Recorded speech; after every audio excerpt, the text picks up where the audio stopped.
You're a failure. And that's okay. Hi, I'm Dan. And I'm Alicia. And we're failures too. We take a walk back through people's failures and relive the mistakes they made so we all can have more clarity in how to be a better human. Hello and welcome everyone to a very special edition of the 2020 Perspective. My name is Dan Newman. I am the founder of Learn to Scale, and I'm joined by my co-host, Alicia. Hey, Alicia. Hi, everyone. My name is Alicia, and I am the other co-host of the 2020 Perspective, a podcast about failure. We interview people about their stories of failure and what they learned from it or how their perspective shifted because of their experience. Yes, and in celebration of my camp career confidence this week, we are having this very special conversation with a lot more people than we've ever had at one time on the podcast. So I'm like getting verklempt here, just getting very excited about the conversations in store. So it's been kind of a dream of mine to have a roundtable discussion with other like professional coaches, like people who make their day job the coaching. Right. And so he said, why don't we just bring them all in for a conversation about failure? And Alicia's like, yes. And we have quite a panel of coaches to talk with. Lots of cool experiences. Everyone is angled in a little bit different niche. And so it'll be really interesting to hear everyone's different perspective on failure and just coaching. Yeah, this is going to be so much fun. So for those of you who are watching the Facebook Live right now, feel free to drop any comments on the video and we can kind of field them throughout the conversation. And if you're listening to the recording, hey, you can watch this on Facebook and it's super fun. Like we're going to have so much fun today. So let's bring our stars to the table. So first up, let's introduce James, who is a certified high performance coach. James, welcome to the podcast. Hey, Dan. Hey, Alicia. Good to be here. Thanks. Next, I want to invite Kate to the table, who is a executive coach and culture transformer. Hi, Kate. Hello. Hi, Alicia. Thanks for having me. Hey. And not the least, but the last person I get to have the honor of introducing is Maya, who's a certified communications coach. Hello, Maya. Hello, everyone. Hi, Dan. Hi, Alicia. Hi, James and Kate. Nice to be here with all of you. Oh, yeah. Hey. So excited to have you guys here. And because this is the first time we get to have the joy of having multiple panelists talk to us about failure, what we're going to be doing for kind of like the intro, the warm-up here, is talk to all three of you about the types of clients that you work with and types of failures that you help people with. Because, I mean, everyone fails. I mean, would you agree? Have you met people who just don't fail? Like, is that a thing? No. No, they're all shaking their heads. No. Yeah. Everyone's a failure. Failure is inevitable. But each one of you work with a unique client group. You work with, unique methodology, new approaches. So what we're going to do is we're going to talk to each one of you a little bit about how you're helping clients around failure. So let's start with James. Hey, James, what's up? Hey, what's up? So why don't you tell us a little bit about kind of like what you do, who you tend to coach, and then let's talk a little bit about failure. Yeah, absolutely. So I am a certified high performance coach. I've got a very effective and structured framework that I utilize when I work with clients, and I work with clients on a one-on-one basis. I do group masterminds, and which are they approach these frameworks from different perspectives. One is much more intense and targeted, and another is very much more collaborative, where people tend to learn more in certain social situations. Social learning, really kind of advanced learning, is my philosophy for that. So that's what I work in and what I do. The types of clients that I have runs the gamut. I mean, I work with senior executives. I've worked with students. In my mastermind, I've got a cross section of artists, C-suite, and And you're an artist too, Well- aren't you? You're a musician? Yes, I am. Oh, Yeah. yes, I love musicians. What type of instrument do you play? I play guitar and harmonica, and I sing, and I've got a Americana band that we gig Cool. around in North Shore, Massachusetts, called the Blue Honey Drops. And so, yeah, that's a lot of fun, and that's a lot of fun. And and it's a refuge from the multiple failures that I experienced. That's a really important. I mean, this is fascinating subject because it's who wants to talk about their failures and how do you overcome. I look at it from a completely different perspective. It's really about understanding what is the message behind the failure and what it is that you can do to learn from that particular experience. I remember when I first started. So I'm an engineer by education. I've spent a lot of my years in Silicon Valley, and I remember basically the story was that if you are an entrepreneur in Silicon Valley, you really don't have any street cred unless you've had a failure, unless you failed at a startup. And it's really it's kind of the cauldron that real learning is forged, I've found. And so and all of my clients, and they have failures from a personal standpoint with regards to their relationships. They have failures relative to their work. They have personal failures about how they fail themselves. And with all of these, there's opportunity for growth, and that's the perspective that I like to look at. Nice. Love Wow. that. I That's love why Dan and I started this podcast, is because we both have lots of personal and professional failures that we decided, hey, maybe we're not alone in this. So that's what we try to do, is normalize it, because there is a different perspective. And I can imagine as coaches, you help people work to kind of come out of the valley of the failure to the peak of it. So Yeah. cool. Yeah. Thank you, James. And so you mentioned Silicon Valley, and Kate, you actually work with, or you've worked in the Silicon Valley and worked with Silicon Valley, professionals. So, I mean, first thing is, what do you do and who do you tend to work with? So let's start there.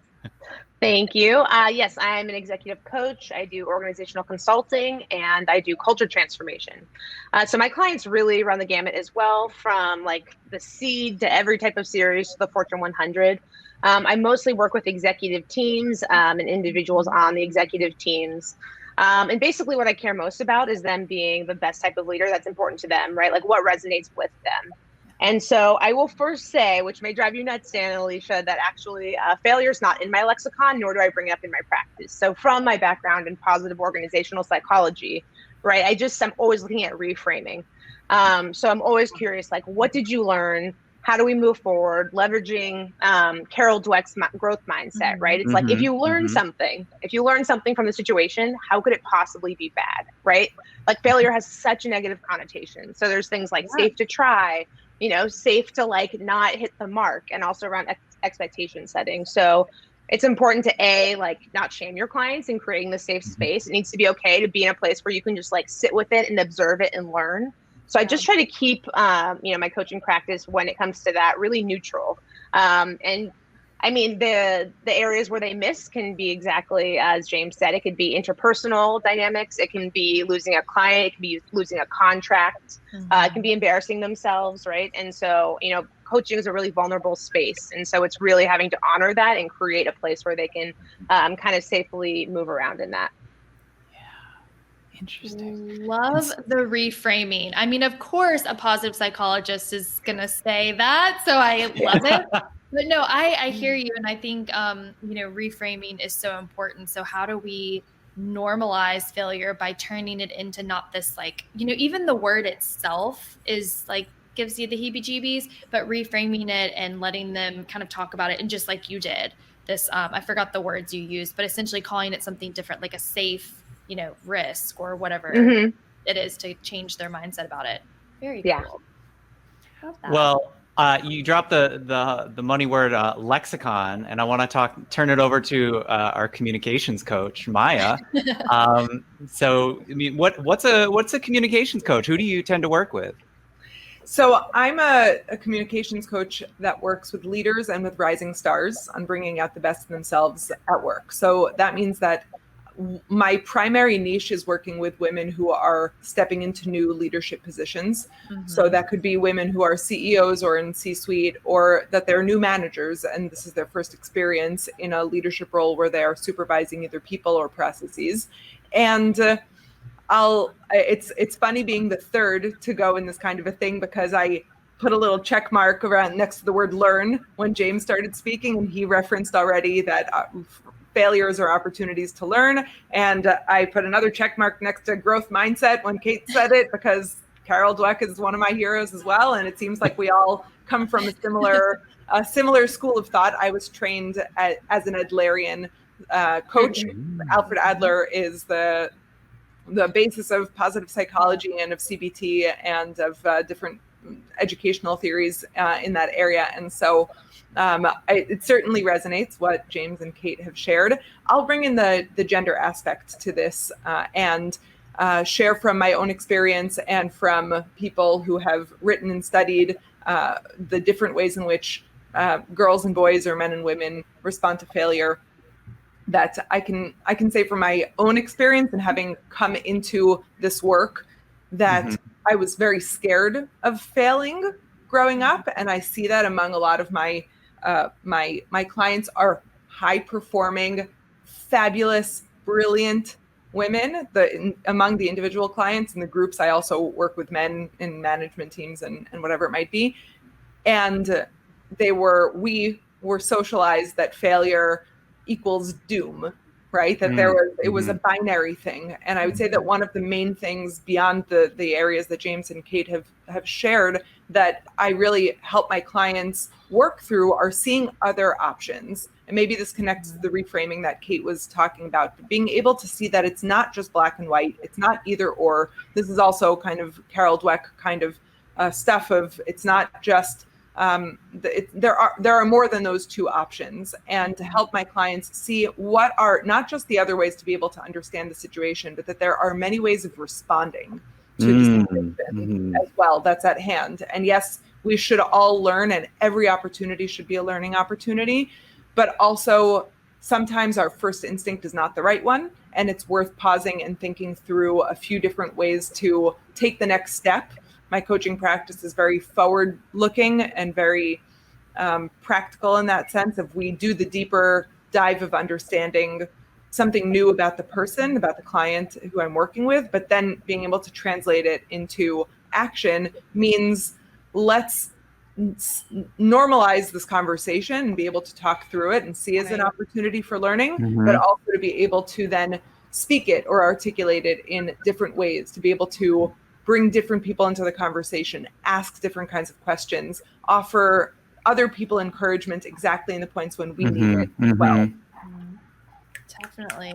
Love that. And give snaps to that. Love that. I love that you mentioned, how you encourage your clients and your forward thinking in your coaching practice. I remember at one point I was teaching facilitating a workshop around, I think, performance management. And we started reframing, Kate, the word feedback to feed forward, because the whole goal of it is to use it to be better and to take it and move forward. So I don't know who came up with the feedback. Marshall Goldsmith came up with feed forward. He's fabulous. Everyone should also read How Women Rise and What Got You Here Won't Get You There. Yeah. Oh, I know the communications coach is going to be giving us some recommendations and books and all that kind of stuff. So thank you for that. Yeah, awesome. So thank you guys. This is so much fun. I'm cavelling over here. One of the things I also wanted to ask each of you kind of individually is that to be a coach, it's not just like you wake up and you're suddenly great at coaching, but you fail along the way to reach some level of mastery or confidence or something to help you be the best partner to the clients that you work with. So I'm kind of curious, and maybe I'll punt this over to Maya, since you were chatting with us before. But how do you personally kind of think about or approach or handle failure in your own, whether professional, personal, whatever interpretation you've got about it? So I want to share a definition that I learned in my coaching course that is helpful for me in thinking through all different kinds of things. And that's the definition of integrity. And the definition of integrity that I was taught is that it's the alignment of your thoughts, your words, and your actions. And to me, keeping that in mind is really important because most of the time, and understandably so, we're out of alignment in one of those, in all different kinds of situations. We have different conflicts, different values that come into conflict. And we're in some ways, we're all on a search for realignment to our integrity at any given point in time. I think that failure in that context is important to, at least I find with my clients, to be able to help them understand what are their core values, what's really important to them, and in any decision that they're making, any choice that they're making, what is it based on in that moment? And if there are multiple options in that moment of, what I have, I'm trying to think of an example. I really want to, I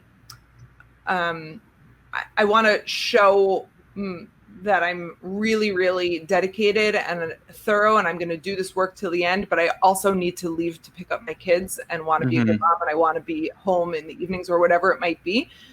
That helping them work through the realignment in that situation, to not see either I'm a failure as a mom or I'm a failure in my job, but to be able to, again, like I said before, see the options that are in between. And to me, to be able to see the difference between your kind of self-worth and any given individual momentary action that you're taking as being separated from each other in some way, like that your core identity and your self-worth has like some kind of a barrier around it, and that it's any given one thing that you choose to do at any given moment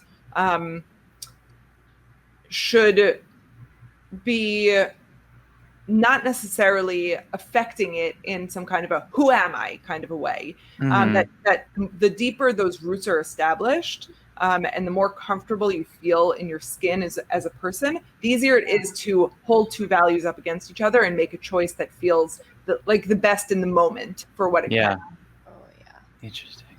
That sounds very similar to like the idea how your purpose is not necessarily fully defined by your successes, but by the things that which you believe and how you behave when you have all these conflicting choices. And your purpose, your core, it sounds like, is the thing that you align to. Right.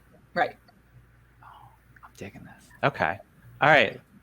Kate, how do you handle failure?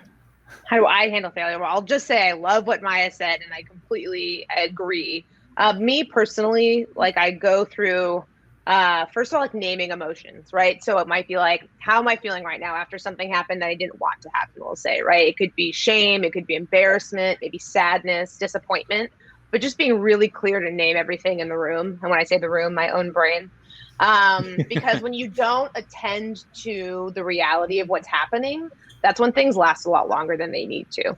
So it's just kind of like letting those emotions exist and being okay with them.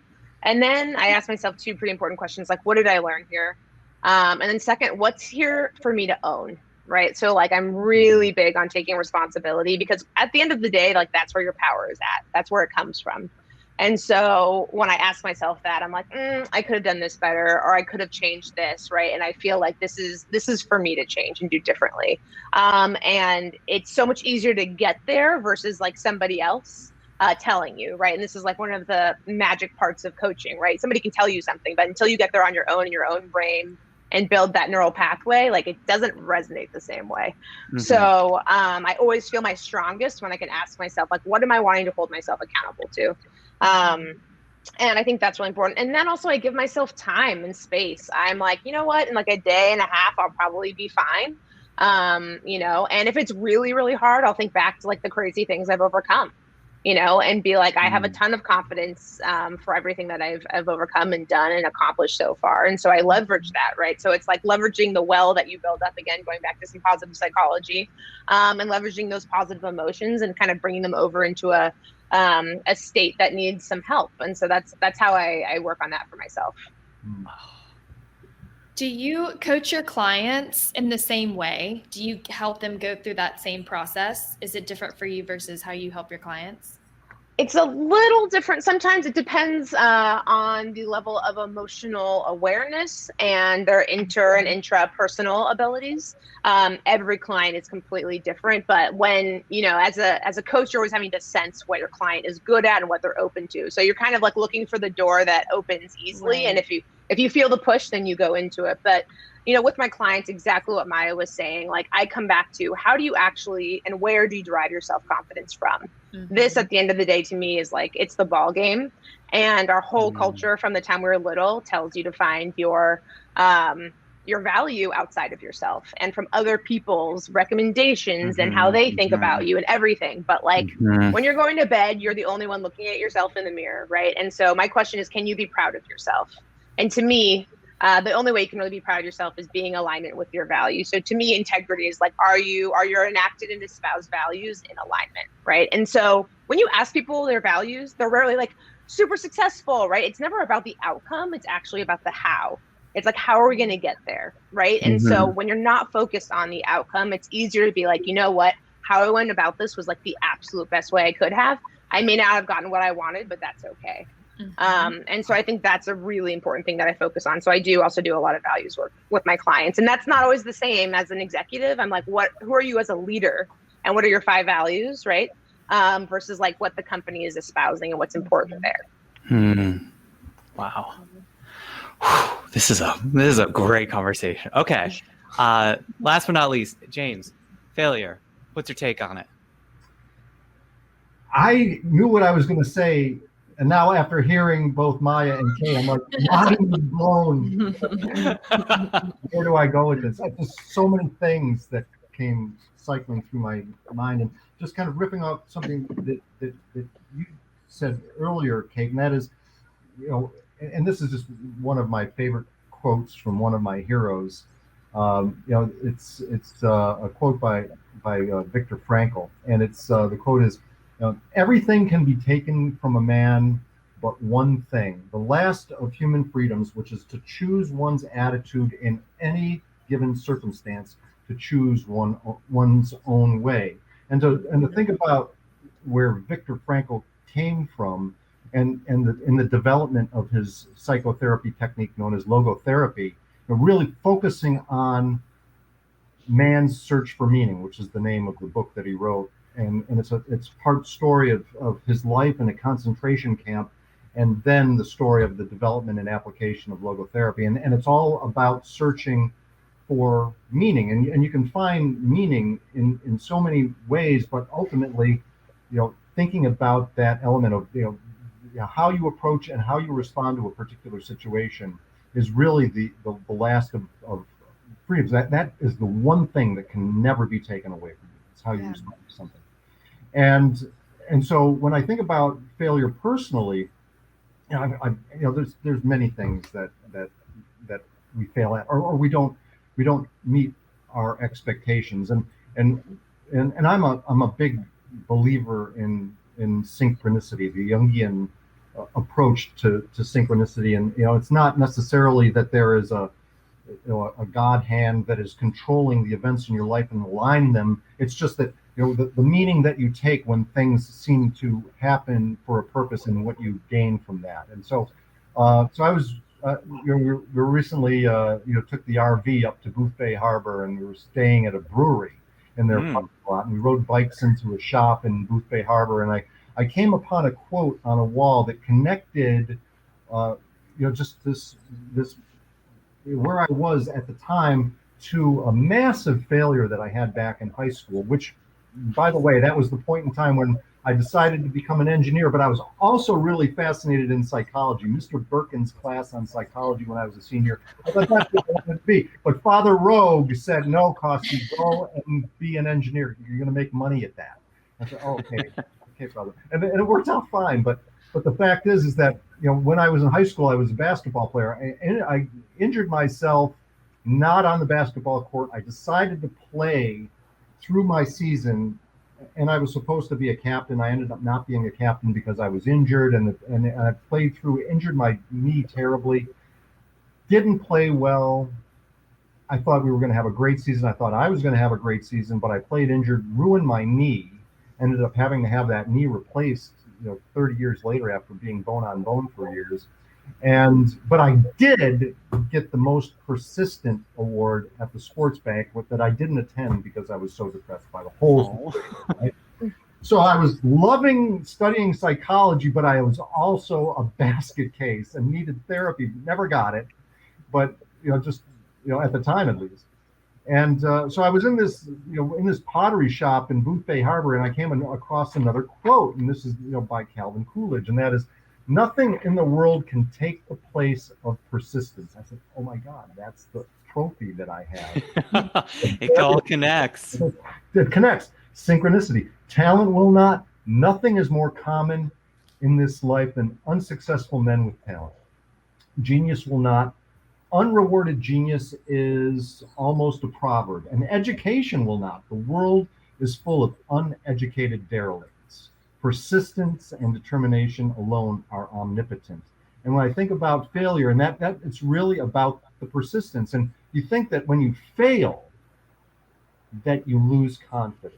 But I'm here to tell you that when you fail, when you think about it the right way, you gain confidence in failure. Because when we fail, we learn.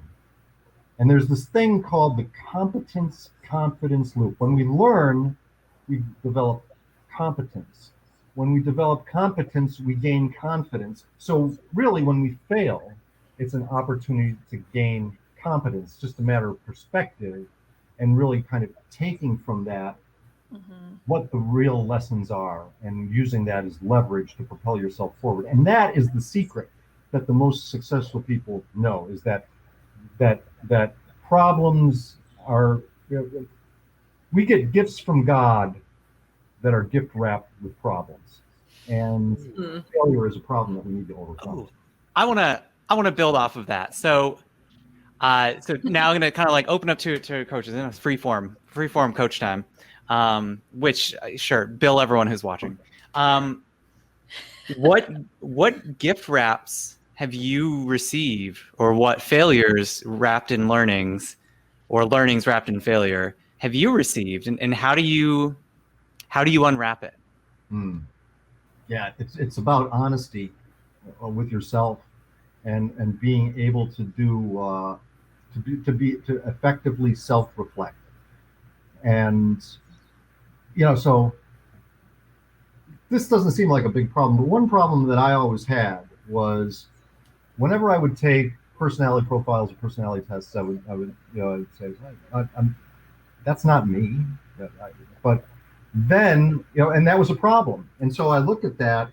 I said, well, what's wrong here? Well, then I came to understand recently when I retook the Enneagram profile test that I respond to a lot of things as not who I am, but who I aspire to be. Oh, absolutely. Yeah. And the fatal flaw of those assessments is we think about the person that we want to be, or what the ideal state is, or we're so conditioned by what we're doing in our current role that we answer that not as in our natural state, but maybe what we've been doing, day after day in our role, or, in our career. Yeah, absolutely. And my point is that in order to be able to unwrap that gift, it's all about really being honest with yourself in terms of self-reflection, because that's really the source of where you find all the learnings that you can get from failure. Yeah. Okay. I think that's I'll take the bait, Dan. I think also, since we were talking beforehand about this, because it's very applicable, we were talking about golden handcuffs, and for all of the people out there right now who are in companies that are really big and paying them really well, but you're miserable, this story is for you, because at a younger age, I was at a top company, and I wasn't being honest with myself, James. My inner voice was like, what are you doing? What are you doing? You hate your job. But by all standards, as the culture was telling me, like, I had it, I had done it. I hit the pinnacle at a young age. And I was like, every signal was like, this is not healthy, nor do I like it. And one day I finally came home and said out loud to myself, I shocked myself. I was like, this is not working.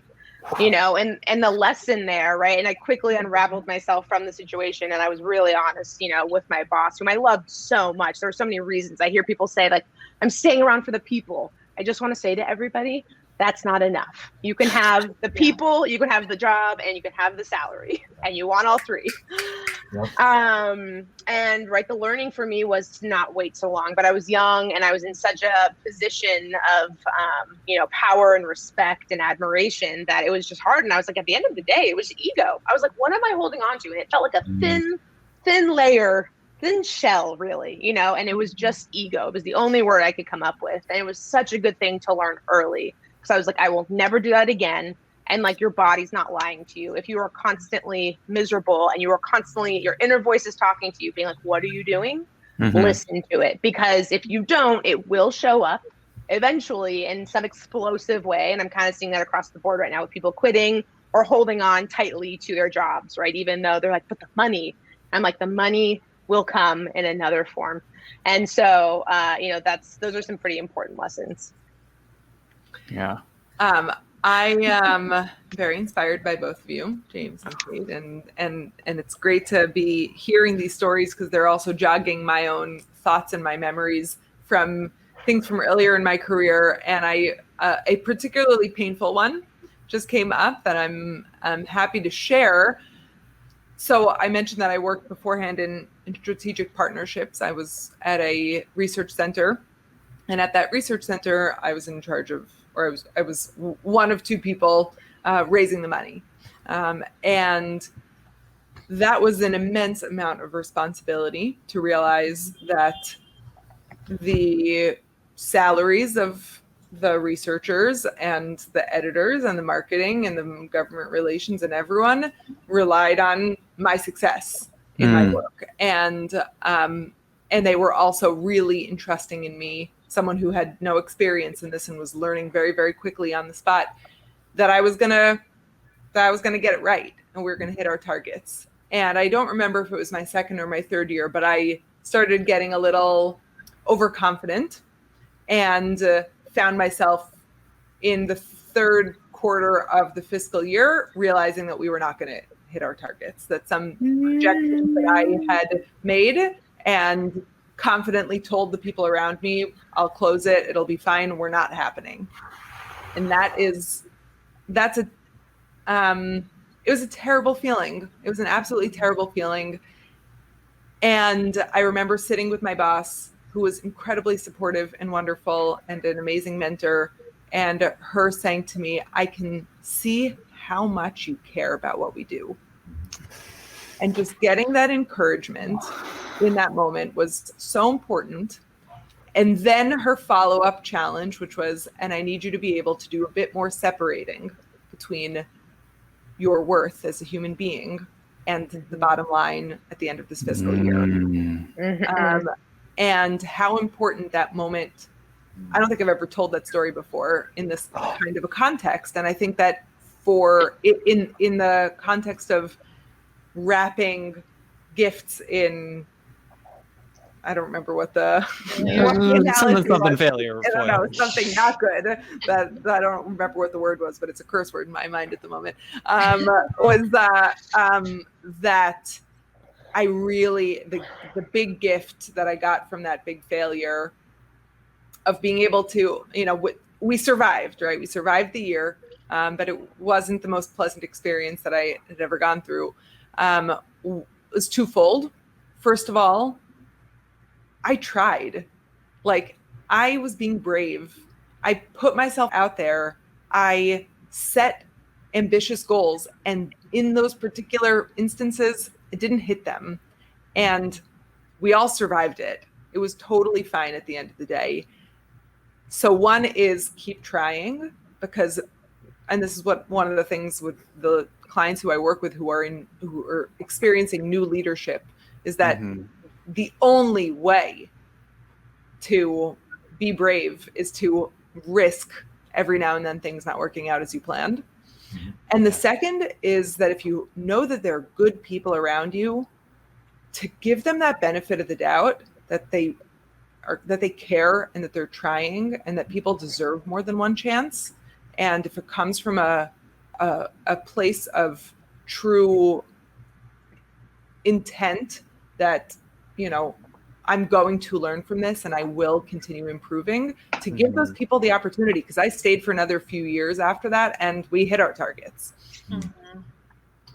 The thing that I as you're telling that story, when, and this is also, from a positive mindset and a growth mindset from, the Carol Dweck perspective, there's so much psychology involved in how people can overcome failure based on their belief that it's possible. That one of my favorite stories is the story of Roger Bannister. Do you guys know who Roger Bannister is? Have you ever heard of him? No. Share for the audience, because I'm sure there's somebody who will be listening to that. So Roger Bannister was a miler, and at the time, no one had broke the 4-minute mile, and doctors said it's physically impossible. Men's lungs will burst if they attempt it, and it just was tried and tried. It just couldn't get it. People were dissuaded against it.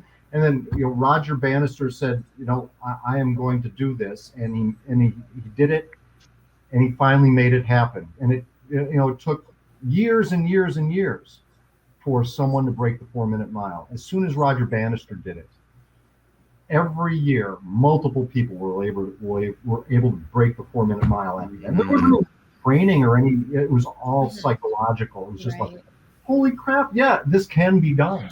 And so, and when we are able to overcome our problems and address failure and address the things that we are afraid of and show courage. It's either fear of loss or fear of the process or fear of the outcome. When we can identify those fears and overcome them, that's when we can really make those huge strides and accomplish the things we are capable of accomplishing.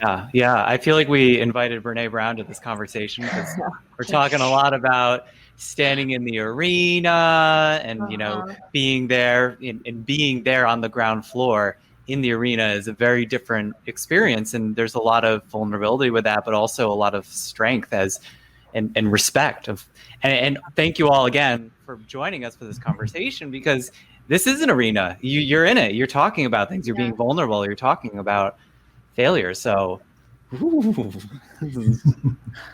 I wrote down a lot of keywords that really resonated with me, and I'm sure a lot of our listeners as well. And so I want to go back to first what Kate said and kind of go through some of the stories that y'all just told. And Kate, when you were talking about the feeling that you had earlier in your career and your body's giving you this signal that something's not right, and you came to the conclusion, this is my ego keeping me with the golden handcuffs. Well, Dan, I know we were kind of exchanging smirks because I'm in that right now, and very much so. And it's really hard when you feel like you have a big load that you're carrying for your team or people that you support in the organization, and you're really struggling. And so when do you have that courage? You said the courage to recognize what you're in the throes of. And then James, what you mentioned about it's really, the mindset shift, like these people who are, once they broke the 4-minute mile and they were able to say, okay, this is not a physical thing, this is a mental thing, and we can break ourselves of this. So my question for all of you is, how do you help coach someone through a failure when they're maybe in the midst of a failure or post-failure, and they're so tightly wound to the negative mindset and not able to open themselves and free themselves into what was the learning from this so that they can move forward? How do you help coach someone through that? Yeah, I'll jump in. I love that question because honestly, I thought a lot about this at the beginning of the pandemic, right? And people were like, resiliency, and resiliency is a very big topic in positive psychology, right? And I was just seeing how people misconstrued it. And the first step to resiliency is resting. It's actually dealing with what has happened, whether it is a tragedy or a terrible review or a pissed off client. Like, you have to give yourself space, right? And your body will let you know when it's time to start being like, okay, I can reassess. But like, we as a culture are terrible at stopping and actually allowing for those emotions to flood us. Because when we don't, guess what? You're just shoving it into the closet, and eventually that closet will just burst open. Like, you have to process the emotion. Doesn't matter. Nobody gets to avoid that process, right? And so I think that's really important. And so I definitely tell my clients to like take it easy. Self-compassion's obviously been a really hot topic for a while. Kristen Neff is amazing. We're also not taught that in our culture, you know, like we're taught to work hard. We're taught to work so hard. We're so good at that. Like, I'm not even mildly worried about how hard we work, you know, but the other components, like, there's so much more to our lives than just hard work. You know, here we are, like, companies doing better than ever, you know, in a pandemic, and, you know, people are more burnt out than ever. Yeah. And so, you know, also being fair, Alicia, for anybody in the golden handcuff situation or just like in the thick of it, like, not expecting, right? I have a lot of people saying, well, like, I need to figure out my next thing. I saw this even like on a news station, or I would even say it was like, you should know what you're going to do next before you jump, you know? And like, it's easier to have a job. Oh, I hate this one. It's easier to get a job when you have a job. Guess what? You're probably not going to get the right job for yourself if that's how you're doing things. Like, you have to create space for yourself, and you have to learn how to trust yourself, right? Like, don't trust other people, trust yourself and trust the timing. Because like, it's in space that creativity and the best of you comes alive, right? Like, when you're exhausted and burnt out and you're in the thick of it, guess what? You're just going to get crap out of your brain, right? It's like, I'm not playing. So like, wait until it's willing to play. So I would say, like, some of the things that's been most important to me, I'm about to write a blog on it, is like, I hope everybody loses their job at least twice. I hope it happens when they're young, and I hopefully have like very little monetary reserves because they can deal with that stress, and then later on. Because it's a skill, and that is actually, I would say, a gift, because I have had to sit with the idea, and I love that Maya and James, you brought this up. It's like getting space between who you are as a professional and who you are as a human being. And I can say without a doubt that I am just as valuable as a human being when I don't have a job as when I do, right? Like, 100% not a doubt. But like, that would have only been learned and understood if I had to sit with it, right? For people who jump from job to job since they were 12 years old, they have no idea, right? And they're going to have to learn it the hard way. So I don't know if that answered your question, but that was kind of wrapped up in a story as well. No, it definitely does. I think that's super helpful and insightful. I think people almost have to find a way to give themselves permission to be okay with that space in between, because like you said, our society is just busy, busy, busy, busy. And if you're not being busy, you're not being productive, and therefore you're not as valued. And that's, who came up with that and decided that was the thing we were all going to believe, you know? Probably white men. So I want to jump in on Can I that. have one more thing? Sorry, really quickly before I forget, Maya. I just want to say, it's never going to feel easy to quit your job. Like, a lot of people are waiting for it to feel easy and good, and I promise that will never happen. So I will leave it at that, please, Maya. So a few things. I'm going to try to also answer your original question, but I want to respond to what you and Kate were just saying, which is, you know, I often, when I'm with like management teams and I have the opportunity, a whiteboard or a Zoom whiteboard or whatever, I will write out the word business and the word busyness with a Y and say, like, these two things are not equal. Like, those two words, we associate them, we conflate them in a very destructive way. And someone the other day, this is something that I've been working through in my own personal work that I do in parallel to the work that I do with my clients, the work I do with myself, that busy people are important people, and working through breaking apart that paradigm and throwing it in the garbage and just saying, like, someone the other day texted me, DM'd me on Instagram and was like, how's BraverMe going? You busy these days? And I wrote back and said, right now I am trying to catch fruit flies in a bowl of vinegar and a rotten banana peel. That's what I'm doing right now. And yes, business is going great. Like, that's what I remember. That mic drop. That is I don't need to be busy to be successful. I think that is something that is so important for people to be able to internalize and find their own way to be able to live that. And I think, Kate, what you said before about people getting to those conclusions on their own, that's not the kind of thing I would tell a client that they should think, but I could help people break apart the busy equals important from each other. But to go back to your original question, Alicia, about how do I help my clients get through this? I want to add in empathy, which is something that we haven't thrown out as a word yet, but I think it's so important when people are like in the pit, just climb in there, be with them, and just say, yep. Really sometimes the silence and just letting the person, offering the encouragement of the how, like Kate said before, but we don't need to solve it in the first 2 minutes. I think at the beginning of if I think back to kind of the demos at the beginning of my coaching course, it was like we'd so quickly jump to answers. And since we mentioned Brene, I'll say that there's an episode of the Dare to Lead podcast on Spotify with a guy who has 3 names, Michael something, and he's a coach, and he wrote this book, The Advice Trap, and how quickly we jump. As humans, we have this instinct to want to offer people solutions. He offers like 7 coaching questions. It's great. I enjoyed the interview, so I would recommend it to others as well. Add that to the list. Yeah.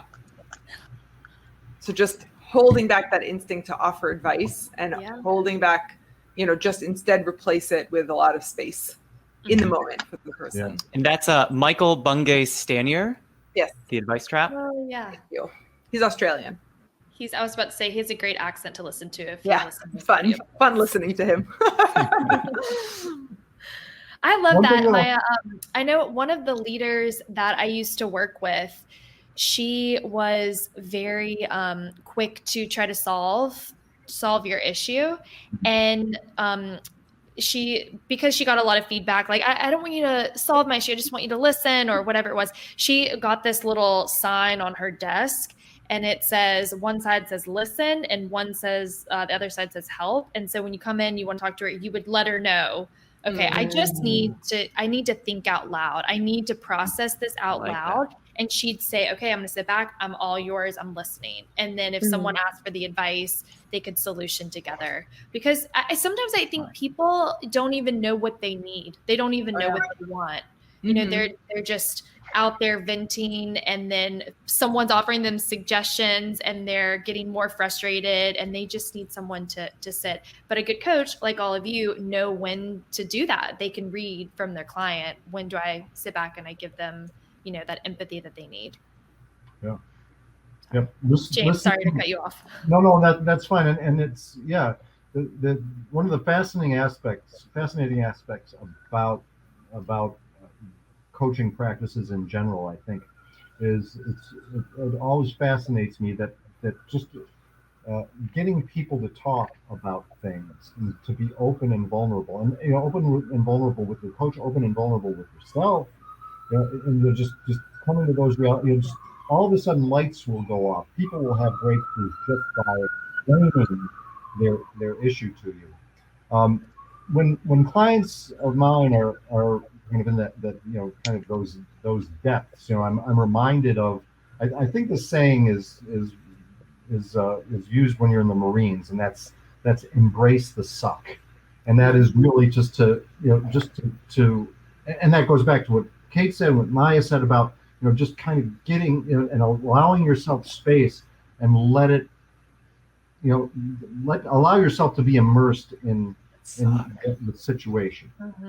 And I thought about, I can't remember where I read this, but it's kind of a grieving process, really, where you suffer the grief, but then once you transition through that, there is growth after that. And that's just kind of the natural progression when we lose someone. And I would be remiss if I didn't honor a wonderful woman who we lost today, someone who was very special in my life.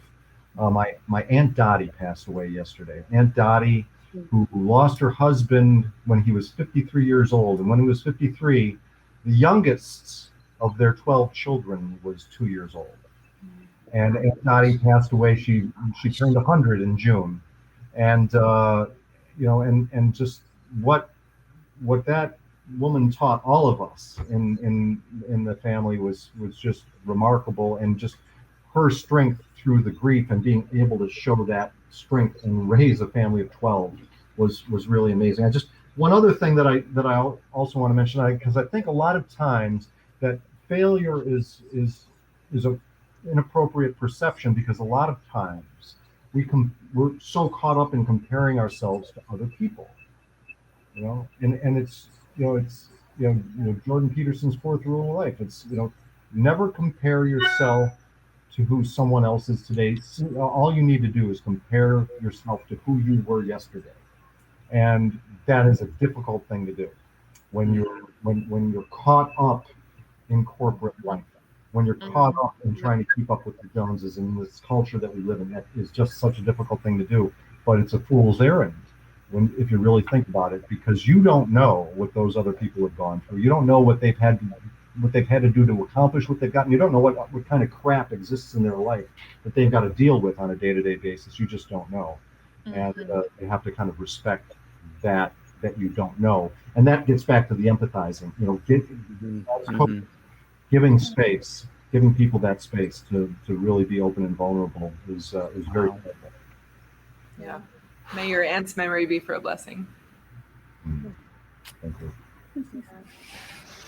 Wow. I had a feeling that this is going to be a magical conversation. And definitely it's not disappointed. But I know that we are running short on time, so I wanted to kind of do just a quick kind of like closing thoughts, final thoughts.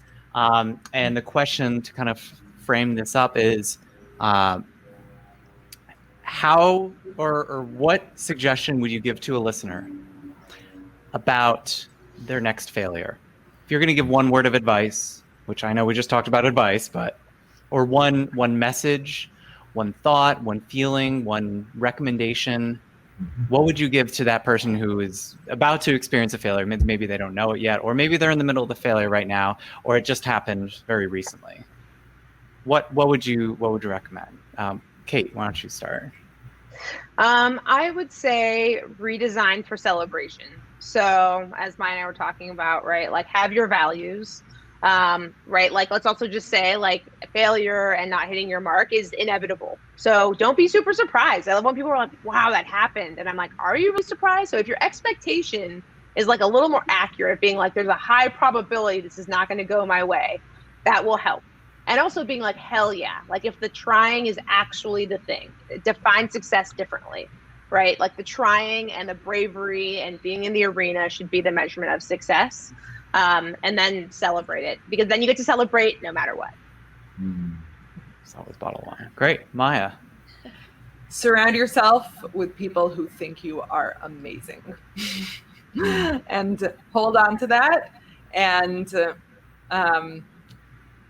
don't be afraid to let them know that you need a little bit of encouragement, because they'll be right there to give it to you.